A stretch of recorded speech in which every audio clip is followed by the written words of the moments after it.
97.9 The Box, man, had a morning show in the studio with one of the members of the prestigious long-running R&B bands of the 90s, H-Town. It is G.I. What's up? What's up? What up with it, G.I.? What it do? You guys are still doing it, still putting it down. Yeah. Also, congratulations because you guys made it to Unsung. Yeah. Unsung is bittersweet. It's great that you end up there, Right. but it's saying that you have gone unrecognized by the industry, so we are recognizing you. Right. So it's bittersweet. Yeah. How does that feel? You know, you want to be acknowledged because you contributed something. In the 90s, y'all contributed a lot Right. to what was happening in the R&B, you know.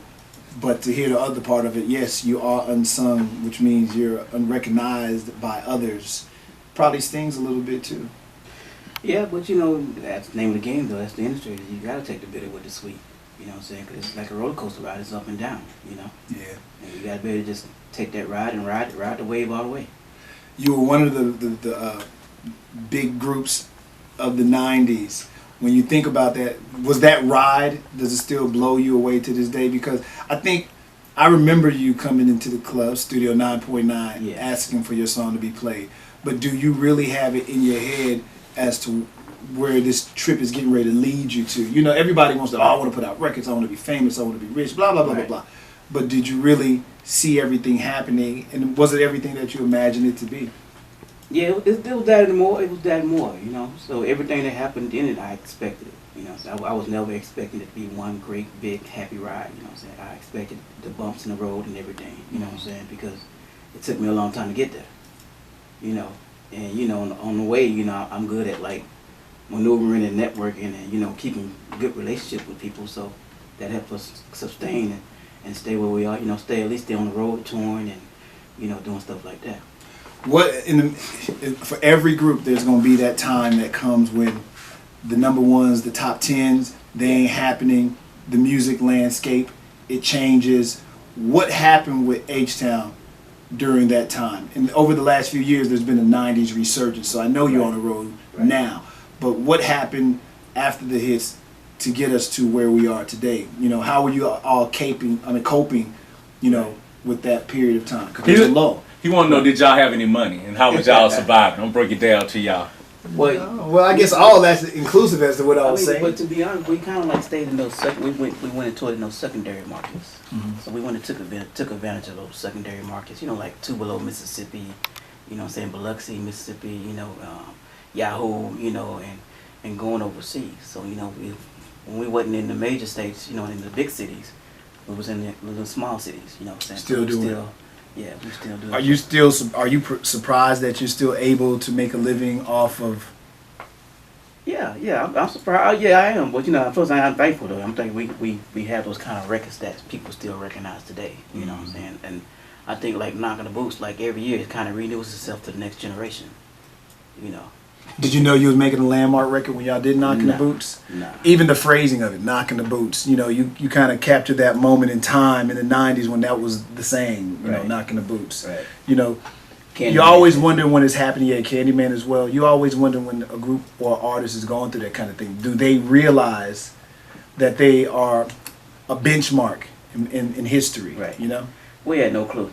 Not at all. We had no clue. I mean, when Luke says y'all life's about to change in 2 weeks, their record came out in 2 weeks. We was running out of malls, getting chased out of malls, getting chased through airports. You know, it just changed. Was not prepared. Was not ready. Nah, I wasn't ready. What to you? And of course, because you're gonna be unsung. Right. There, and we talked about this before we even started recording. There was the interview that y'all did with BET when y'all came with the ball and chains. Right. Is that a day that for you? Again, I used the word earlier, bittersweet, but Right. or maybe even something that you wish if you could go back and change that moment. Would you go back and change that moment? No, I wouldn't change it. Really? Yeah, because it Because you don't feel like y'all kind of got. It seemed to me, I'm an outsider looking Right. in. It seemed to me like everything, the break stopped on everything y'all doing after I mean, that. the break stopped because when Luke went into bankruptcy, you know what I'm saying, he had all these creditors coming after his company. You know what I'm saying? So we would have been at a standstill whether we did it or not. Would have been stuck in, like we were stuck in litigation with Luke for a minute, for maybe like 2 years. and we had to find a situation, and we found a situation with the distribution company that was distributing. Look at the time, was a Red Distribution, and we was able to take that money and buy us up out our own contract because we was up for grabs for any other person. Oh, did y'all? Okay, I never knew that. Okay. Yeah. When y'all did what? Relativity Yeah, Red? Relativity, yeah. Mhm. Okay, I didn't know that. So we spent $200,000 of our own money buying us up our own contract. Oh, God, dog. never knew that. That's new right there. Because when he was in litigation, you was up for grab from any other person. Like, Had Hatter could have bought us. Yeah. For real? He could have bought us. Yeah. Sure wish I would have known. Yeah. So we didn't want nobody to buy us. We wanted to get our own stuff out. We wanted to buy our own stuff out of contract. So we was able to do that, which is thankful for that. Okay. Yeah. So over the years, of course the shows have been sustaining you all, and the rebirth, the resurgence. How's that been for you guys? And then we'll talk a little bit about, because Dino is no longer with you guys. Right. You know, as soon as, in fact, we'll come back and talk about that. Answer that, and then we'll come back and talk about. I mean, it's been great. I mean, but you know, it's like it's been its ups and downs. You know, now you know it's like a struggle. It's like sometimes you run into those janky promoters. You know what I'm saying? So it's hard to get around them. I think today it's like there's a lot of people. It's like a lot of the homies like getting together and putting their money together and want to promote shows now. You know what I'm saying? And once they giving us what we asked for, they don't have enough money to budget to Do anything else. do anything else. So it ended up being a flop. So you know we ran into a lot of that, you know, through the years. But now we're back to doing the big tours now, like with Casey and JoJo and 112 and Drew Hill and Genuine and Case and Jagged Edge and everybody. So now we're back doing the '90s tours. When Dino passed away, in your opinion, at that particular time when that happens to you, is the group over? In your mind at that time, did you say, oh, that's it, there's the group, there ain't no chance of this group ever doing anything again? Yeah, I was like that for like maybe 4 months after that. I was like that. But you know, and me and Shazam finally sat down and said, man, we got to keep it going in his name. We got to keep the legacy alive in his memory. You know what I'm saying? So 8 months later, we got back together and just started going back on the road just to see how the people would relate to us. And you know, they still related to us and they still want to see us. So we just kept it going, and we released the last album we did together, which was Imitation of Life, that we all three of us did together. Why didn't y'all ever replace Dino?